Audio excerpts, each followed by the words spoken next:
Kryqëzimet e njohura si pushimi i shoferit dhe ai i Savrës në autostradën Lushnjë-Fier vijojnë të mbeten ndër pikat më problematike dhe më të rrezikshme për qarkullimin rrugor në vend. Të konsideruara shpesh si një varr i hapur, këto nyje rrugore janë kthyer në skena aksidentesh të përsëritura, ku përplasjet mes mjeteve ndodhin në çdo kohë të vitit, por rreziku shtohet ndjeshëm me afrimin e sezonit veror.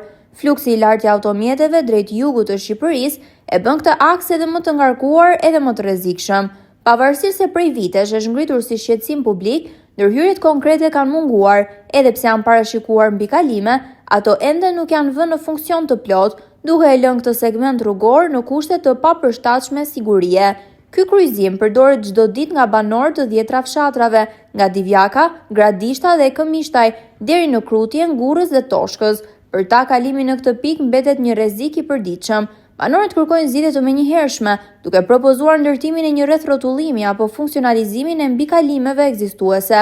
Sipas tyre, mungesa e investimeve për më shumë se 2 dekada ka sjellë pasoja të rënda ku shpesh viktimat mbeten të pafajshme.